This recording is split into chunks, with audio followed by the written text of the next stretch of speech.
નમસ્કાર મિત્રો. અમેરિકા અને ભારતમાં એક જ વસ્તુ પણ નામ અલગ અલગ હોય છે.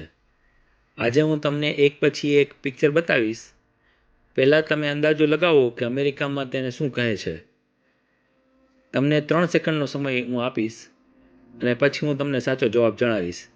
ચાલો જોઈએ તમે કેટલા સાચા જવાબ આપો છો. આ ફર્સ્ટ પિક્ચર જોઈને ભીંડાનું મસાલેદાર શાક ખાવાનું મન થઈ જાય નહીં? ગુજરાતની અંદર આપણે આને ઇંગ્લિશમાં લેડી ફિંગર તરીકે ઓળખીએ છીએ, પણ અમેરિકામાં ભીંડા માટે અહીં લેડી ફિંગર જેવો શબ્દ જ નથી અમેરિકામાં. તો બોલો જોઈએ આને શું કહેતા હશે અમેરિકામાં?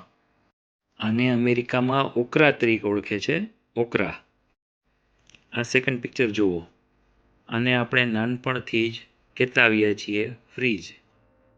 હવે જો અમેરિકામાં તમારે ફ્રીજ લેવાનું થાય અને તમે હોમ એપ્લાયન્સીસની દુકાનમાં તમે જાઓ અને ત્યાં તમે પૂછો કોઈને કે આ ફ્રીજ કેટલાનું, એટલે એ સામેવાળો ગોટે ચડી જાય. તો પછી વિચારો જોઈએ આને શું કહેતા હશે. એ શબ્દ તમે સાંભળેલો જ છે પણ આપણે બોલતા નથી. મિત્રો આને અહીં રેફ્રિજરેટર તરીકે જ ઓળખે છે, ફ્રીજ તરીકે નહીં. હવે આ છે ત્રીજું પિક્ચર. આપણે સ્કૂલ, કોલેજ કે પછી ઓફિસમાં લંચ બ્રેક પડે એટલે આપણે બધા કેન્ટીન તરફ દોડીએ, પણ અમેરિકામાં કેન્ટીન જેવો શબ્દ નથી વપરાતો. તો બોલો જે આને શું કહેતા હશે. આ પણ શબ્દ તમારો જાણીતો જ છે પણ આપણે બોલતા નથી. મિત્રો આને કહે છે કાફેટેરિયા. હવે આ ચોથું પિક્ચર જુઓ. તમે આપણે શાક માર્કેટમાં જાઓ ત્યારે લાલ, પીળા અને કેસરી કલરના કેપ્સિકમ બહુ જોયા હશે. હવે અમેરિકામાં શાક માર્કેટમાં તમે કોઈને પૂછો કે કેપ્સિકમ ક્યાં રાખ્યા છે, તો સામેવાળો તો કન્ફ્યુઝ થઈ જશે. આ શબ્દ કદાચ તમે નહીં સાંભળ્યું હોય.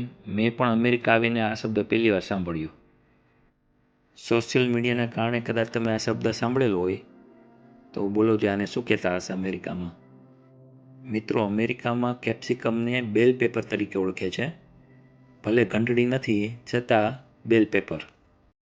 ઉનાળાની સિઝન હોય અને આપણી ઘરે કોઈ પણ મહેમાન બેસવા આવતા ત્યારે મને યાદ છે કે આપણે રસના બનાવીને પીવડાવતા, પણ હવે તો બધાને કોક, પેપ્સી અને થમ્સઅપ ફાવી ગયું છે. આપણે ત્યાં પેપ્સી, કોકાકોલા અને થમ્સઅપને કોલ્ડ ડ્રિંક તરીકે ઓળખીએ છીએ અથવા સોફ્ટ ડ્રિંક તરીકે બોલીએ છીએ, પણ અમેરિકામાં કોલ્ડ ડ્રિંક જેવો શબ્દ નથી વપરાતો. તો પછી અમેરિકામાં આને શું કહે છે? મિત્રો અમેરિકામાં આને જનરલી સોડા તરીકે ઓળખે છે.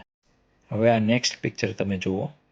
આપણે કોઈ પણ રેસ્ટોરન્ટમાં જમવા ગયા હોય અને જમવાનું વધે તો આપણે વેઇટરને કહીએ છીએ કે આનું પાર્સલ કરી દે, અથવા ઘરે કોઈ પણ જમવાનું લઈ જવાનું હોય તો આપણે એમ કહીએ કે પાર્સલ લઈ જવું છે. પણ અમેરિકામાં પાર્સલ શબ્દ જેવો શબ્દ નથી.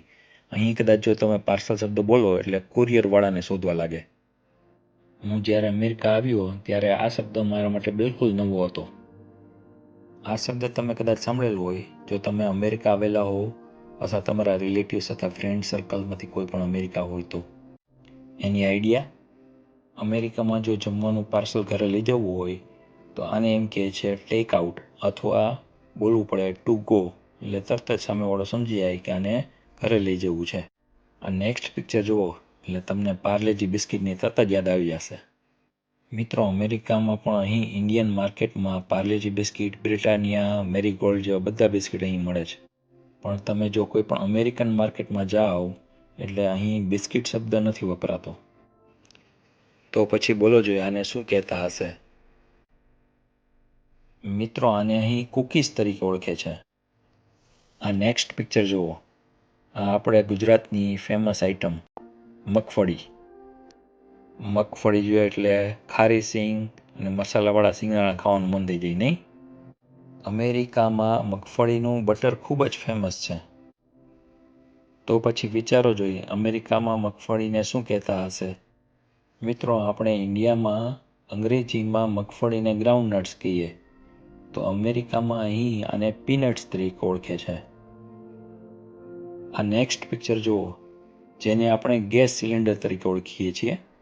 આનું આપણે હુલમનું નામ પણ આપેલું છે, બાટલો. તમે કોઈ પણ અમેરિકન સ્ટોરમાં ગેસ સિલિન્ડર ખરીદવા જાઓ તો તમે પૂછો કે ગેસ સિલિન્ડર ક્યાં છે, એટલે સામેવાળો તો ગોટે ચડી જાય. એની આઈડિયા? મિત્રો, આને અમેરિકામાં પ્રોપેન ટેન્ક તરીકે ઓળખે છે. આ તો તમે ખાધેલી જ હશે અને અમેરિકામાં પણ અહીંના લોકો બહુ જ ખાય છે. આને આપણે ફિંગર ચિપ્સ અથવા પોટેટો ચિપ્સ તરીકે ઓળખીએ છીએ.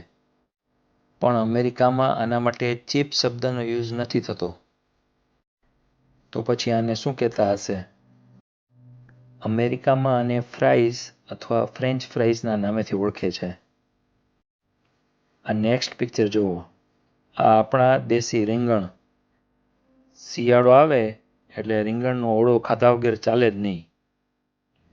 રીંગણને ઇન્ડિયામાં અંગ્રેજીમાં આપણે બ્રિંજલ તરીકે ઓળખીએ છીએ. પણ અમેરિકાના શાક માર્કેટમાં બ્રિંજલ જેવો શબ્દ તમને ક્યાંય પણ જોવા ન મળે. આ શબ્દ હું અમેરિકામાં જ્યારે આવ્યો ત્યારે મારા માટે પણ બિલકુલ નવો હતો. આ શબ્દ તમે કદાચ નહીં સાંભળેલો હોય, છતાં ટ્રાય કરો જોઈ. મિત્રો, અમેરિકામાં આને એગ પ્લાન્ટ તરીકે ઓળખે છે. યસ, તમે સાચું સાંભળ્યું, એગ પ્લાન્ટ. આના શબ્દની અંદર એગ છે, પણ અંદર એક પણ ઈંડું નથી. આ નેક્સ્ટ પિક્ચર તમે જુઓ. આ આપણી કોથમીર. અંગ્રેજીમાં આપણે આને કોરિએન્ડર તરીકે ઓળખીએ છીએ. મિત્રો, અમેરિકામાં અહીં આનો યુઝ સાલ્સા બનાવવા માટે લોકો ખૂબ કરે છે. તો અંગ્રેજીમાં અહીં કોરિએન્ડર શબ્દ નથી વાપરતા, તો શું વાપરતા હશે? મિત્રો, અમેરિકામાં આને સિલાન્ટ્રો તરીકે ઓળખે છે.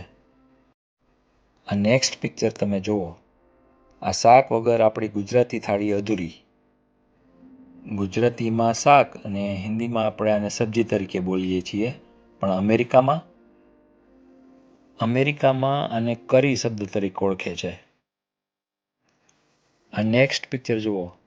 આ આપણું દેશી દહીં, જેને આપણે ઇંગ્લિશમાં કર્ડ તરીકે ઓળખીએ છીએ. પણ અહીંના લોકો દહીંને કર્ડ નથી કહેતા. તો પછી કયો જોઈ શું કહેતા હશે આને?